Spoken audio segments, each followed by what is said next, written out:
ನಿನ್ನ ಬದುಕಿನಲ್ಲಿ ಶತ್ರುಗಳು ಅಂತ ಇದ್ದರೆ ಅದರಲ್ಲಿ ಮೊದಲ ಸ್ಥಾನದಲ್ಲಿ ನಿಲ್ಲುವವರೇ ನಿನ್ನ ಸಂಬಂಧಿಕರು. ಯಾಕಂದರೆ ಎಲ್ಲರಿಗಿಂತ ಚೆನ್ನಾಗಿ ನಿನ್ನನ್ನು ಅವರೇ ತಿಳಿದುಕೊಂಡಿರುತ್ತಾರೆ. ನಿನಗೆ ಒಳ್ಳೆಯದನ್ನು ಬಯಸುವುದಕ್ಕಿಂತ ನಿನಗೆ ಕೆಟ್ಟದ್ದನ್ನು ಬಯಸುವುದರಲ್ಲಿ ಮೊದಲು ನಿಲ್ಲುವವರೇ ನಿನ್ನ ಸಂಬಂಧಿಕರು. ಭಗವಾನ್ ಶ್ರೀಕೃಷ್ಣ ಪರಮಾತ್ಮ ಹೇಳ್ತಾರೆ, ನೀನು ಈ ಮಾತನ್ನು ಯಾವತ್ತೂ ನೆನಪಿನಲ್ಲಿ ಇಟ್ಟುಕೊಳ್ಳಬೇಕು. ನೆಂಟರು ಸಂಬಂಧಿಕರು ನಿನ್ನವರಂತಹ ಮುಖವಾಡ ಹಾಕ್ಕೊಂಡು ಓಡಾಡ್ತಾ ಇರೋ ಈ ಜನರು ಯಾವ ಕ್ಷಣದಲ್ಲಾದರೂ ನಿನ್ನ ಕೈ ಬಿಡಬಹುದು. ಆದರೆ ನೀನು ನಂಬಿರುವಂಥ ಭಗವಂತ ಮಾತ್ರ ಯಾವುದೇ ರೂಪದಲ್ಲಾದರೂ ಬಂದು ನಿನ್ನ ಕೈ ಹಿಡಿದೇ ಹಿಡಿತಾನೆ. ನಿನ್ನನ್ನು ರಕ್ಷಣೆ ಮಾಡಿಯೇ ತೀರ್ತಾನೆ. ನಿನಗೆ ವರವನ್ನಾಗಲಿ ಶಾಪವನ್ನಾಗಲಿ ಆ ದೇವರು ಕೊಡೋದಿಲ್ಲ. ನಿನಗೆ ಅವಕಾಶಗಳನ್ನು ಮಾತ್ರ ದೇವರು ಕಲ್ಪಿಸುತ್ತಾನೆ. ಅದನ್ನು ವರವೋ ಶಾಪವೋ ಏನು ಬೇಕಾದರೂ ಪರಿವರ್ತಿಸಿಕೊಳ್ಳೋದು ನಿನ್ನ ಕೈಯಲ್ಲಿದೆ. ನಿನ್ನ ಶತ್ರುಗಳು ನಿನ್ನನ್ನು ತಿರುಗಿ ನೋಡುವಂತೆ ಬೆಳೆದು ನಿಲ್ಲಬೇಕು.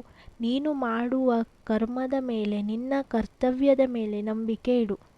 ನಿನ್ನ ರಾಶಿಯ ಮೇಲಲ್ಲ. ರಾಶಿ ರಾವಣ ಮತ್ತು ರಾಮಂದು ಒಂದೇ ಆಗಿತ್ತು. ಆದರೆ ಅವರವರ ಕರ್ಮ ಅವರವರು ಅನುಭವಿಸಬೇಕಾಯಿತು ಅಷ್ಟೆ. ಏನೇ ಆಗಲಿ ನೀನು ನಿನ್ನ ಸಂಬಂಧಿಕರ ಮುಂದೆ ಬೆಳೆದು ನಿಲ್ಲಬೇಕು.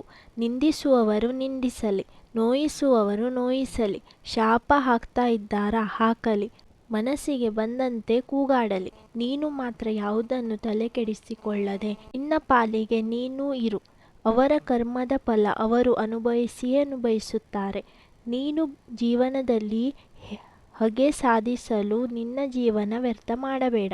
ನಿನ್ನ ನೋಯಿಸಿದವರು ಕೊನೆಗೆ ಅವರ ಕರ್ಮವನ್ನು ಅವರೇ ಅನುಭವಿಸುತ್ತಾರೆ.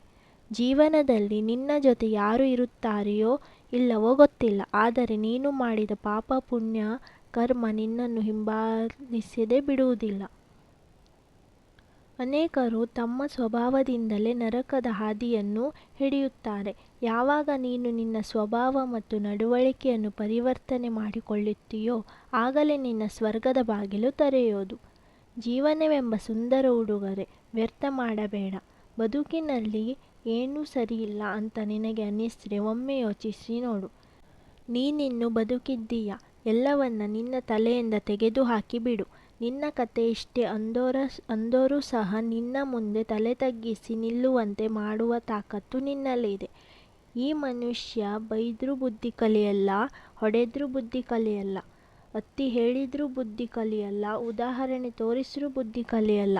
ಅವನ ಜೀವನದಲ್ಲಿ ಯಾವಾಗ ನೋವು ಸಂಕಷ್ಟಗಳು ಎದುರಾಗಿ ಅವನ ಸಂಬಂಧಿಕರೇ, ಅವನನ್ನು ನಂಬಿದವರೇ ಅವನಿಗೆ ಮೋಸ ಮಾಡಿದಾಗ ಆಗ ಮನುಷ್ಯ ಬುದ್ಧಿ ಕಲಿಯುತ್ತಾನೆ. ಕೊನೆಗೆ ಒಂದು ಮಾತು, ಈ ಪ್ರಪಂಚ ಹೇಗಿದೆ ಅಂದರೆ ನೋವು ತನಗಾದರೆ ಮಾತ್ರ ನೋವು, ಅದೇ ಬೇರೆಯವರಿಗಾದರೆ ಅದು ಅವರ ಹಣೆ ಬರಹ ಅಂತಾರೆ. ಎಲ್ಲವನ್ನೂ ನಿನ್ನ ತಲೆಯಿಂದ ತೆಗೆದು ಹಾಕಿಬಿಡು. ಚಿಂತೆ ಬಿಟ್ಟು ನಿನ್ನ ಕರ್ತವ್ಯ ನೀನು ಮಾಡು. ಜಯ ನಿನಗೆ ಸಿಕ್ಕೇ ಸಿಗುತ್ತದೆ.